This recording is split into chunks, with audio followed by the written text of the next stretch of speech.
Soyez bénis au nom de Jésus-Christ. Nous sommes aujourd'hui jeudi 14 novembre 2024 et nous sommes toujours dans la formation des disciples. Que Dieu vous bénisse au nom de Jésus-Christ. Que la grâce de Dieu soit sur nous. Que Dieu bénisse ce moment que nous avons passé à ta présence. Partagez les messages, partagez. Les gens ont besoin d'entendre la vérité. Je veux dire aux gens de s'abonner du côté du Congo, Kinshasa. Abonnez-vous du côté de la France, du côté de la Belgique, du Canada. Il faut cliquer sur abonner pour nous encourager. Alléluia. Mettez j'aime aussi pour nous encourager. Les chrétiens n'aiment pas ces choses. Mais quand c'est les païens, on est chaud pour cliquer, abonner. Des choses même qui vont rien t'apporter. Mais nous, les chrétiens, on est prêts à aider les païens à avoir de l'argent pour pouvoir détruire ce monde. Les chrétiens ne soutiennent pas leurs frères en Christ. Leurs frères qui sont en train de faire des choses pour que Dieu puisse les bénir. Donc, que Dieu vous bénisse au nom de Jésus-Christ. La question qu'on se pose, est-ce que ton offrande d'autel peut te libérer? Beaucoup de personnes parlent toujours de l'offrande d'autel. Je vais faire une prédication sur l'autel. Les gens sont encore dans les histoires d'autel de l'Ancien Testament. Est-ce que ton offrande d'autel peut te libérer? Parce que nous voyons beaucoup de personnes au cours des délivrances. On te demande parce que tes parents ont apporté un taureau, un cabri pour faire leur autel au village. On te demande aussi à l'église de poser une action pour que tu sois libéré totalement. Nous voyons ça. Même moi-même, j'ai fait ces choses avant. Est-ce que l'offrande que tu apportes sur une autel peut te libérer? Je vais faire une prédication sur l'autel. On va commencer depuis l'Ancien Testament jusqu'au Nouveau Testament pour que tu saches ce qu'on appelle l'autel.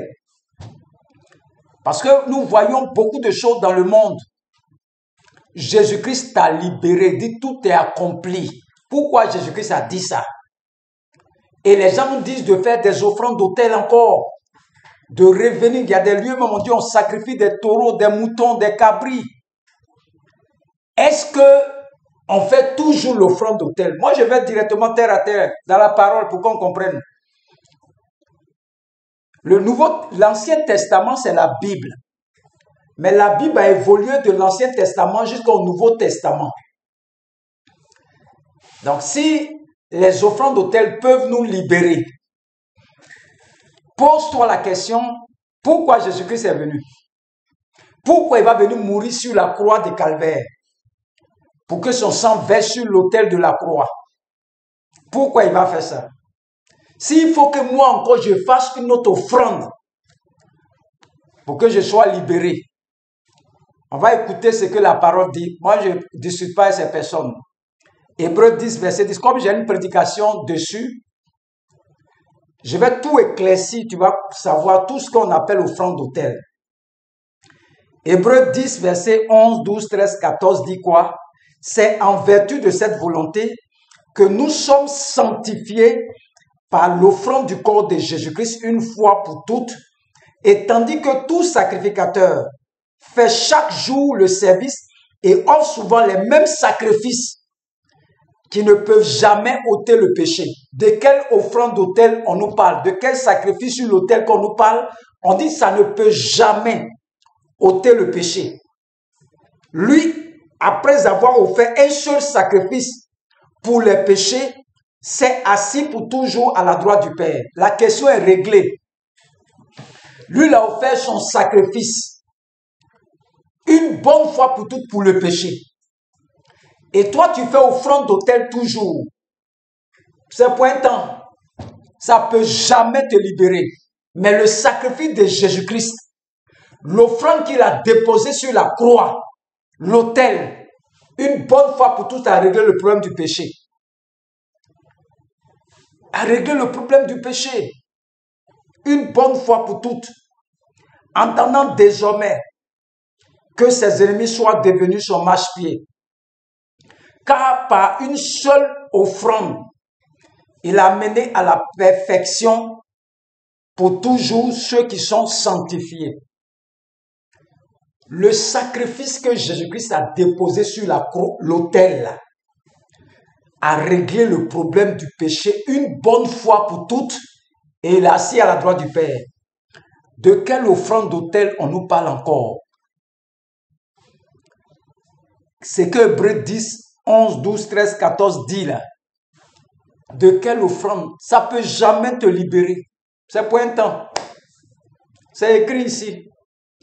On dit, et tandis que, ça c'est le verset 11, tout sacrificateur fait chaque jour le service et offre souvent les mêmes sacrifices qui ne peut jamais ôter les péchés. Tes parents ont péché en vain. Ils ont péché. Ils ont fait des taureaux sur leur autel. Toi aussi, tu dois offrir ton autel aussi. Tu dois bâtir ton autel. Un taureau sur l'autel, ça ne va jamais enlever le péché de tes parents. Le péché de tes parents a été pris par l'offrande du corps de Christ. C'est à toi de décider. Si tu veux, tu crois à la parole. Si tu veux, tu crois à ce que les serviteurs de Dieu te disent. L'offrande du corps de Christ. Lui, après avoir offert un seul sacrifice pour les péchés, un seul sacrifice pour les péchés. Pourquoi toi encore tu dois faire offrande d'autel? Non, j'ai fait un songe, Dieu m'a dit de donner 300 000. Quel songe?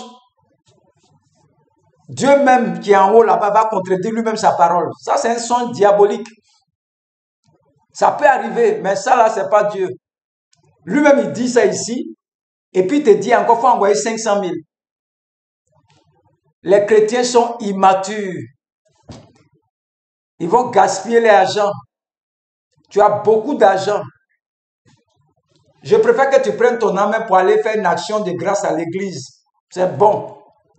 Offrir même à l'église pour que faire une action de grâce à l'église, c'est mieux.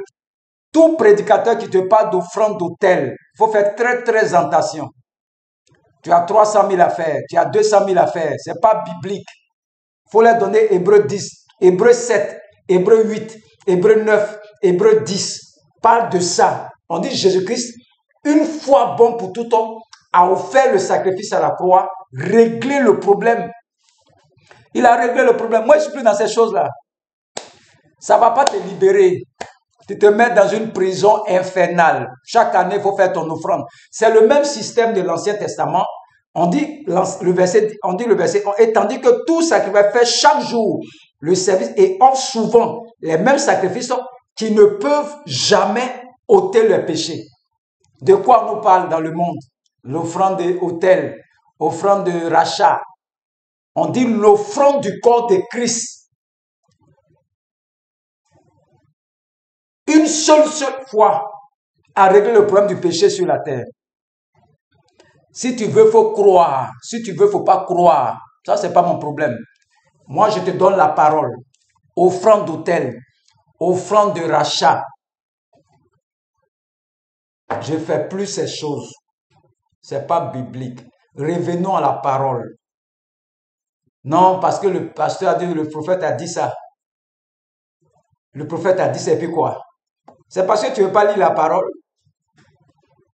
Tu es manipulable. Regardez ce qu'il dit. Car par une seule offrande, il a amené à la perfection pour toujours ceux qui sont sanctifiés. On dit il a amené à la perfection. Ça ne veut pas dire que tu seras sans péché. La perfection veut dire la maturité. Tu n'es plus un homme qu'on doit mépriser sur la terre. Ça ne veut pas dire que tu ne pêches pas. La perfection ne veut pas dire que tu es sans péché. Ce n'est pas parce que tu as fait une offrande d'autel que tu n'as plus péché. Non. Le but de l'offrande d'autel, c'est pour apaiser la colère de Dieu pendant un moment, un an. C'était l'Ancien Testament. Quand je vais rentrer dans tous les détails là-bas, tu vas savoir ce que ça veut dire offrande d'autel. Le Nouveau Testament, Jésus-Christ est allé à la croix, il a bâti son autel. Une bonne fois pour toutes, il a réglé le problème des péchés. Les offrandes d'autel, c'est par rapport aux offrandes, les péchés qu'on commettait. Il y a beaucoup de choses dedans que tu dois savoir. Je préfère que tu fasses une action de grâce. Une action de grâce est bon. Mais offrande d'autel. Quel autel? L'autel, c'est la croix de Jésus-Christ. Tu veux faire quel autel encore? Des prédicateurs se sont toujours dans ces choses. Revenons à la parole. Je me rappelle de celui qui m'a dit que je suis un chrétien engagé. Il a raison. Je suis engagé dans la parole. Ce que la parole dit là, il faut qu'on respecte. Offrande d'autel, offrande de rachat. Parce qu'on a fait offrande d'autel, tu as été béni. Tout le monde doit faire offrande d'autel aussi. Et nous, on n'a pas l'argent, on fait comment? Moi, mon papa, mes parents, par exemple, c'était les taureaux et ils mettaient sur leur hôtel. Mais si je dois bâtir des hôtels pour attaquer tout ça là, on vient du Ghana. On dit on vient de l'Égypte encore. Regardez les hôtels qu'ils ont bâtis. Ça dépasse des milliers d'hôtels. Je dois régler tout ce problème-là. Jésus-Christ a réglé une bonne fois pour toutes. Si tu veux, il faut croire. Mais je prie que Dieu ouvre ton esprit. Regardez tous les offrandes d'hôtel que vous avez fait là. Qu'est-ce qui a changé chez vous? C'est pour aller un moment après, tu rechutes encore. Aujourd'hui, on va prêcher aujourd'hui là. Que Dieu vous bénisse. Au nom de Jésus-Christ. Amen.